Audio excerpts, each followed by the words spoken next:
From out of the blue of the western sky comes. Am I supposed to be flying in or something? Ms. Constance. Oh, I'm supposed to say we're in. Oh gosh, I didn't know I was going to be on first. We're at the Sprouts parking lot. We've just come from the co-op, and I'm going to try and be quick in there and brief in here too. I don't have anything. We had a nice class. You're going to thaw out in here. I'm going to thaw out in here. I'm actually, more bundled up than most people, but we've had nights in the 50s, which is like, I don't know. I'm putting an extra blanket back on the bed tonight, on the foot of the bed. It's hot when I get in. It could be 90 something today. Yes, well, it's been 90 something yesterday, but by the time it gets to be 3 in the morning, it's cold. Anyway. I think our blood gets really thin fast here. We take the heat better than most folks. Yeah, we take the heat better than most folks, but I think all old people probably do. I don't know. I don't know what other old people do. Well, you're looking like Sister Constance today. Yes. I if any of you are familiar with Cornel West, professor, philosopher, my brother Cornel West. No, we watched him on many things. We've seen him. He's awesome. He calls everyone brother and sister, and he genuinely does it. I mean, and I like to be called Sister Constance, or I like comrade too, of course. Yes. And there's a lovely woman at the checker at the co-op who calls me Miss Constance, which is kind of cute. Yes, it's like driving Miss. It's like driving Miss. Yeah, she's a nice black woman. It's like I feel like driving Miss Daisy. With my. I'm driving Miss Daisy. Yeah. Yes. But anyway, that's not what else. We had a nice class last night. It was the very largest one, because obviously Lon is in tune with what young people want, or else they're in tune with what he decides to give. They're just polite. No, people are coming. Or it's the time of the year when people come, although everybody's still physically. It's not a little close to me. Oh, here, It's like up my nose. This is why. Here, I'll put it up my nose instead. There, that's better. We had a nice class. So. Am I on still? Yeah, you're on. Oh, I can't tell because I can't see it now. But anyway, I can't see that you're up my nose or not. Anyway, we had a nice class, a lot of people, it was a big class. But yeah, so 13, I said big 14? Class because people are obviously interested in something that I'm not and never have been. Goetia. Yeah, Goetia, and I have been. We've done Goetia classes for a long time, and this one's a little different. When I thought maybe you might think it's because of my age and the fact that I'm ready to cut the crap and cut to the chase. And not want to deal with Goetia now, but I did in my younger years. No, even in my younger years, I would have rather have tried to read an auto repair manual than read anything about Goetia. So, and I have really nothing against either one of those two things, if that's your thing.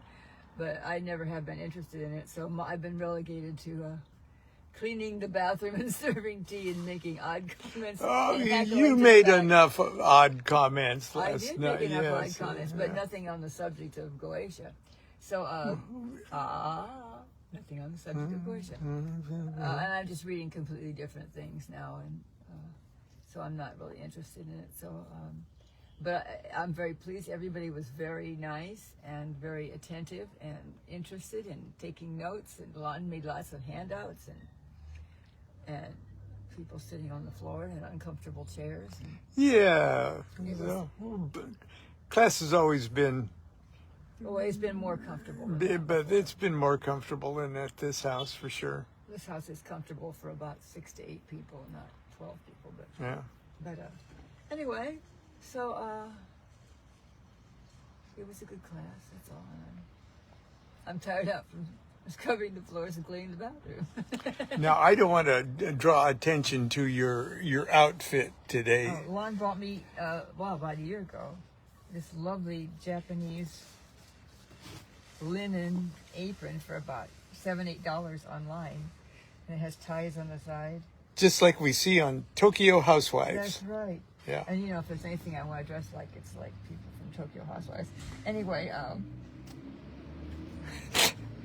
you look so cute today. I feel like yes. hippie grandma, and I can't possibly wear it to cook in because my aprons, oh my God, they look like they've been in a combat zone. They look like the food has been passed through them. Yeah, because I clean up after myself, but I'm rather fast, and even though it takes me hours, I'm still rather fast and complicated and make messes everywhere. Everywhere I go. Anyway, I just clean up afterwards. That's all. So they're hideous by the time after a day or two. My aprons are hideous, so I can't possibly spill anything on this thing because it's actually linen, and my gosh, it's really nice. And so I'm wearing it shopping like a straight. Yeah, well, it looks hippie pretty. Grandma. Yeah, it looks pretty cool. It's pretty cool. Anyway, I have nothing to really say except if you're not interested in what's happening around you, study something else. Well, That's what I'm doing that's already. good common sense. Well, it's common sense, but I don't feel obligated to study something. Maybe even in the old days, I did not feel obligated to study this subject. So, but I wasn't studying much of anything else either. Well, I guess I always have been working on something, but now I'm actually studying something else that it makes my comments on Goetia seem like insults, so I just got to shut up. Yes. Yeah. Oh, hi. Bye. We're not sure what this is I about. don't either. About the car. Yeah, about the car. No. No, we're doing a show. Yeah. Oh, just a daily thing he's been doing since the pandemic started. Yeah. Don't commit any felonies. Because you're. Yeah. Okay. Let's see. All right. This is a story about you meet nice people when you go shopping. Yes, and I'm sure he could make my car look prettier. But Oh, is that what his job was? yeah. Oh, I didn't remember that. I just remember he talked about the car. Okay, I'm going shopping now. Okay, I'm going to I'm turn. not going to get very much today because Yes, we're going to go to Goodwill afterwards, aren't we? if I don't spend too much time talking with this and Okay. dawdling in another iceberg show. So. All right. Goodbye. You are the camera's on you, correct? The camera is on me. There we go. Everybody out there have a good day too. Okay. Thank you, Ms. Constance. Oh, I thought you were going to call me sister or Sister Constance. You didn't even My sister. Even you didn't get the. You're my sister. That sounds a bit creepy, but In in that way. It does. But in one way, I do like it. I prefer it. Okay, two things here. We've got. I found a thing about Monday night class here. I'm going to do that, but then I want to share our hippie exposure to the Bhagavad Gita. Oh my! In just a second. So I found. Am I supposed to stay for that? No. You I'm asking you. No, no. Oh, well, you share then. You share our experience. I'll show. As you Yeah, remember me. I'll tell you. As you remember what I was thinking. As you were doing. Constance watched my life go by. No, that's why I said, like, your books are all about my life without me in it. Come on, Lon, look at that face. I'm giving your privacy. Thank you, I appreciate it. All right. Brother Lon. Okay, sister. I feel like Elmer Gantry. So, anyway, if you're familiar with the Crowley's book, if you only have one Aleister Crowley book, you probably have Magic in Theory and Practice. And it's more than a book. It's like a resource. It's a little library in itself. And if it's the first thing you've ever read by Crowley, oh boy, magic and theory and practice. He's going to explain it to me. And at the very beginning, he says, "I've written this book for the shopkeeper and the grocery girl," and then it just goes, what the hell is he talking about? But anyway, you got to read it over and over every year, and all of a sudden you actually think that the words have changed. The ink has turned into other words because it starts to make more and more sense. And then finally it gets to a place where you go, God, he explained the whole thing in like 2 sentences. And why did I think it was so hard? That's because it's a magic book. And every time you read a magic book, you become someone else. And that someone else can understand it a little bit better. And you read it again, and you become someone else. And that someone else can understand it a little more. But anyway, in it, he has, in a section called 1 Star Insight, he has an AA recommended reading list. Now, you got to remember, when he compiled this, he probably started compiling this list very, very early in the 20th century. And by the time he got it to be published in Magic and Theory and Practice, it was like the 1920s and stuff. What he was doing on the recommended reading list is more or less sharing the literature that was available to him at the time. Eastern literature, Rosicrucian literature, alchemical texts, classics, poetry, just like a shotgun effect of, well, this is what I was into when I started to get into to magic. And that sort of explains why he has such a rich vocabulary and sort of a universal, very eclectic understanding of spiritual concepts. And his big flaw is he more or less expected you to be at least that well informed, and obviously none of us were. But among those items, those pieces of literature listed, was the Mahabharata and the Bhagavad Gita. Okay, I'm bringing that up because early in Sister Constance and my magical careers, I guess you'd say, early in our marriage, I had been exposed to quite a bit of classic Hindu literature, the Srimad Bhagavatam, the Mahabharata, of which the Bhagavad Gita is just one section of.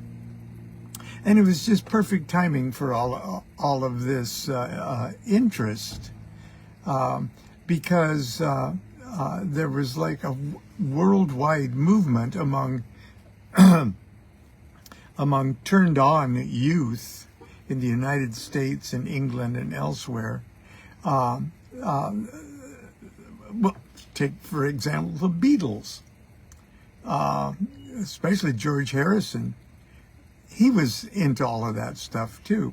And Dr. Timothy Leary and the psychedelic awakening, if you want to call it that. He wrote psychedelic prayers, and because we were discovering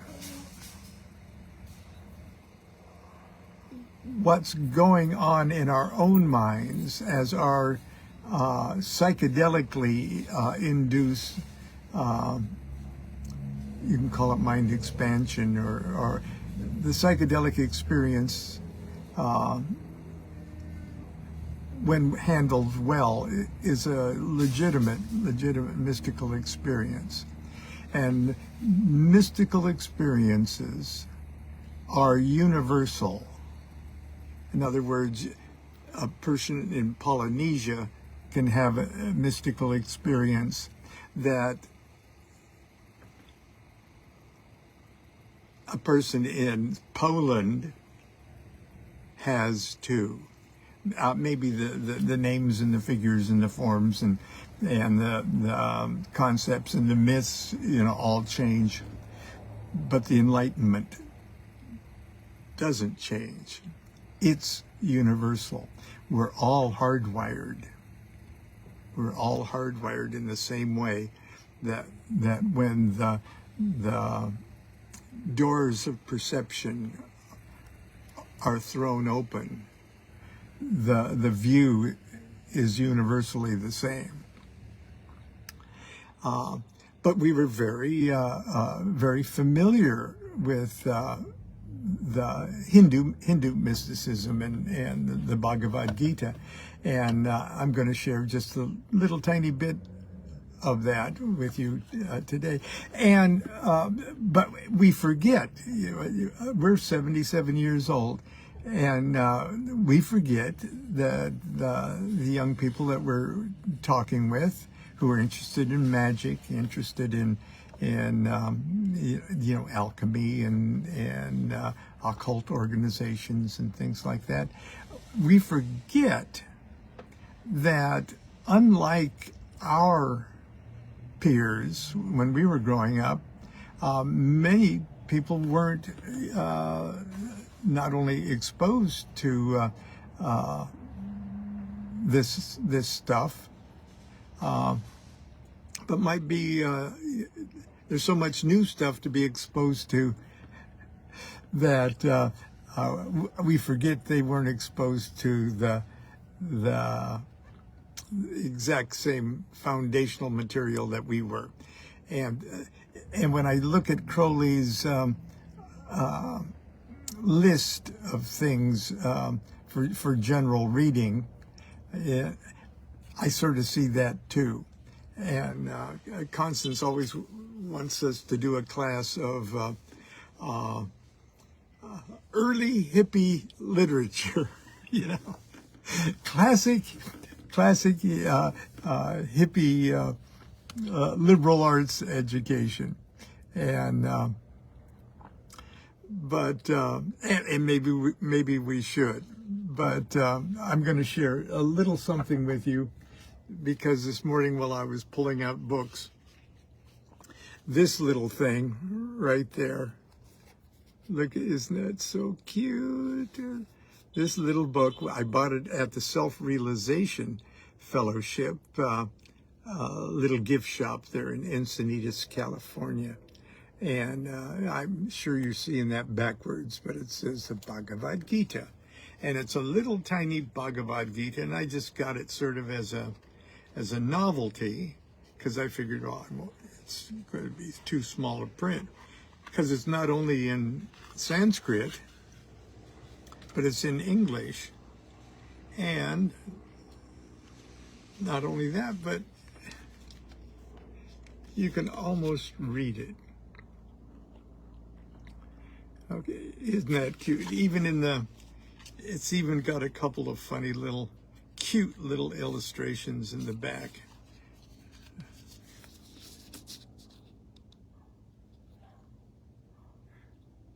Okay, if you're unfamiliar with this section of the Mahabharata, the the main God, the singularity of the universe takes the form of the beautiful, wise,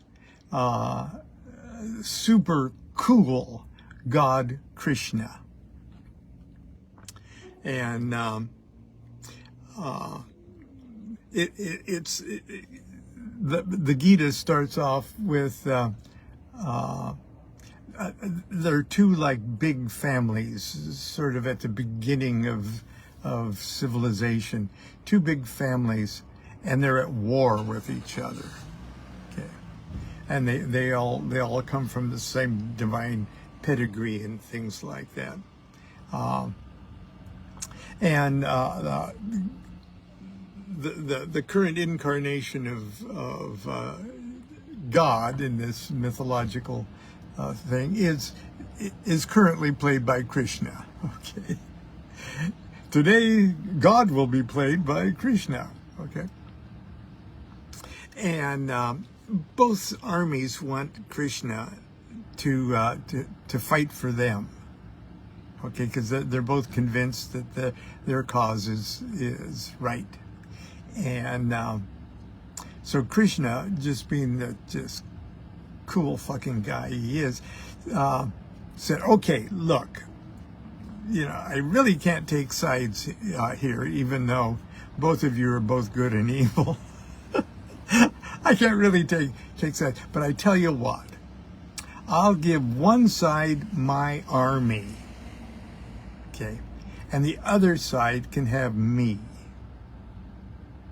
Well, Arjuna, who's a pretty cool guy too, a great shot with an arrow, okay, he's a master archer. Krishna is kind of the general of his army. He says, I'll take you, Krishna, okay, I want you.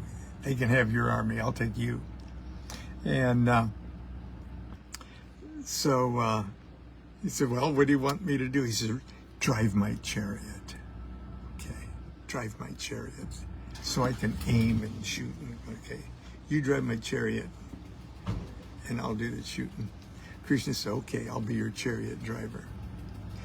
And so the morning of the big battle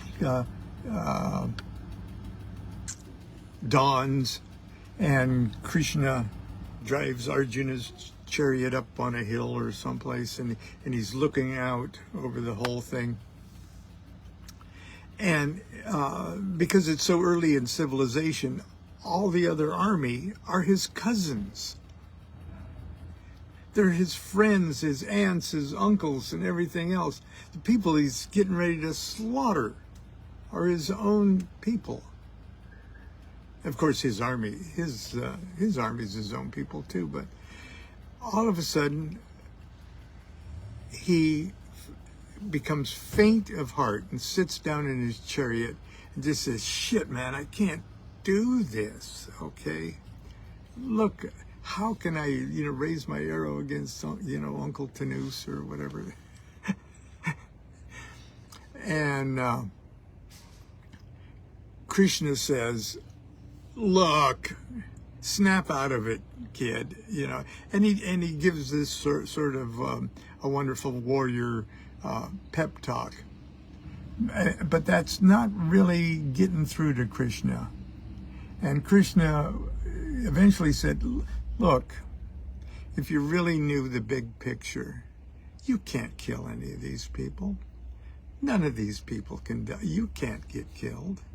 You don't die. Look at the big picture. And Krishna says, well, what the hell's the big picture? And Krishna says, do you really want to see? And says, yeah.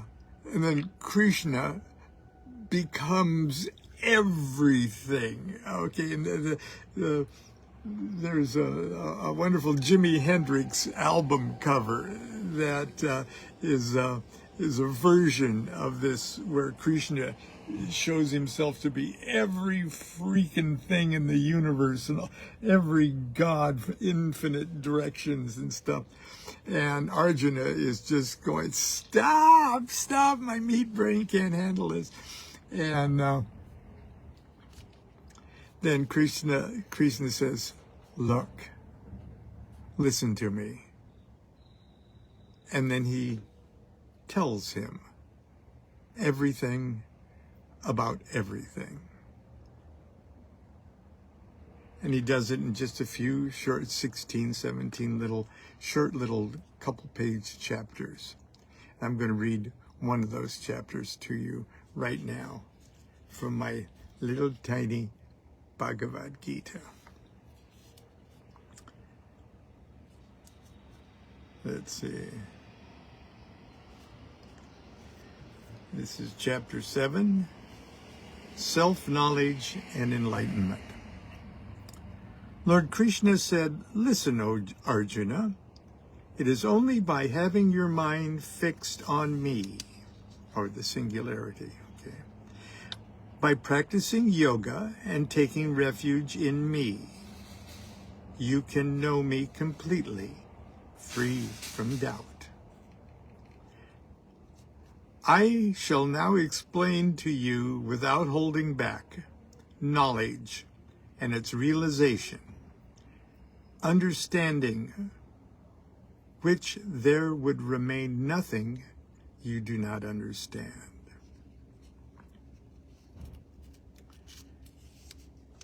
Out of the thousands of men, one may strive for perfection, and among those who have attained it, only a very rare soul can understand me in truth.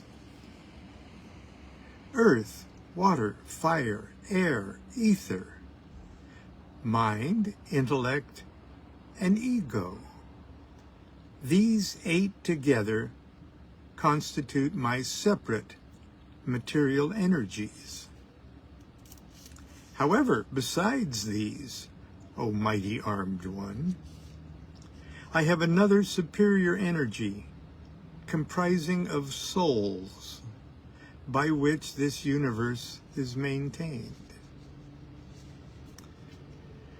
You should understand that all beings take root from these 2 energies, material and spiritual. And I am the creator and destroyer of the entire universe. O winner of wealth, there is nothing superior to me. Everything rests on me like pearls strung on a thread.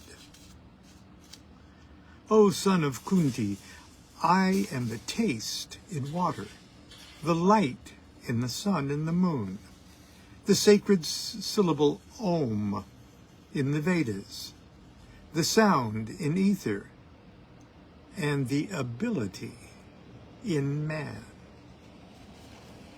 I am the original fragrance of the earth, the heat in the fire, the life in all living beings, and the discipline in the aesthetic.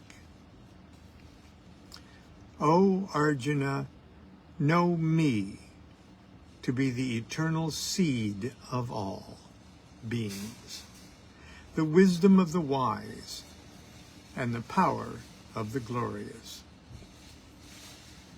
Of the strong, I am strength, devoid of desire and passion, and I am love that is virtuous, O Lord of the Bharatas.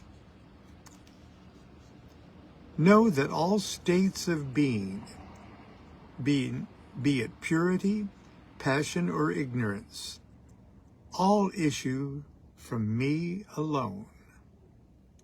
But understand that I am not in them.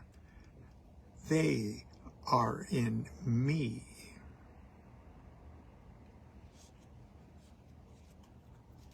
Deluded by the 3 gunas, and gunas are symbol. If you can picture the Wheel of Fortune tarot card with the 3 creatures on the wheel that keep the wheel going, the Sphinx, Hermanubis and Typhon.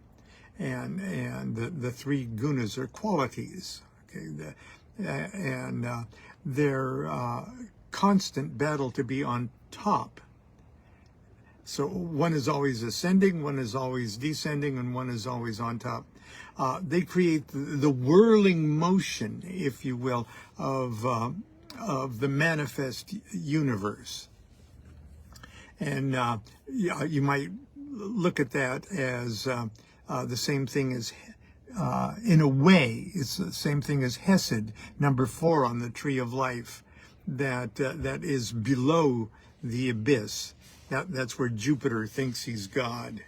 Okay, that the whirling motion does sort of get set up there.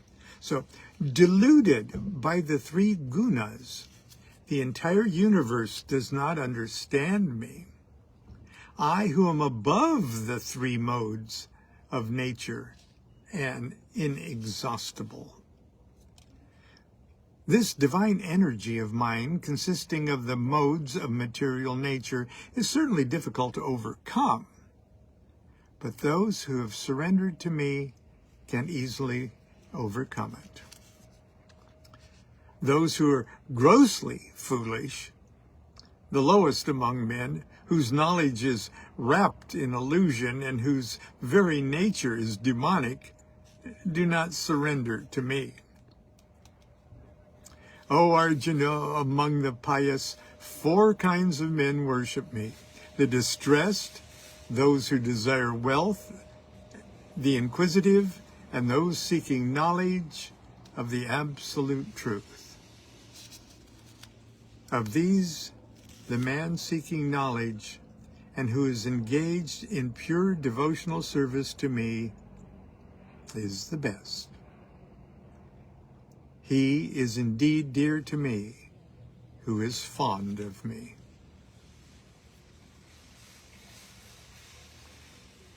All these are no doubt great souls, but he who is self-realized I consider to be like me. And he whose mind is fixed on me will attain me, the highest God. After many births, the person with self-knowledge surrenders to realizing that I am the cause of everything. Such a great soul is very rare. Okay, that's all I'm going to... If you haven't read the Bhagavad Gita, they are literally a dime a dozen. Get yourself one, okay? And it only takes a minute to sort of get past the references to the various family members and a few yoga and Hindu buzzwords and things like that. Just read it. Read it like a text. No wonder more inscrutable things that Crowley wrote, like the 13 holy books of Thelema. They're inscrutable, like a lot of channeled holy book things are. But they weren't that unfamiliar to us, because early in our life, Constance and I both were exposed to things like the Bhagavad Gita, the Srimad Bhagavatam, the Upanishads, and it was just like, well, this is what hippies do. Let's go vegetarian and read the Upanishads. Anyway, that's it for today. I'm going to put the little book back into its tight little slipcase and wish you a happy Parking Lot Tuesday and hope to see you tomorrow. Until then, continue to be good to yourself, be good to each other. Do what thou wilt shall be the whole of the law. Love is the law, love under will.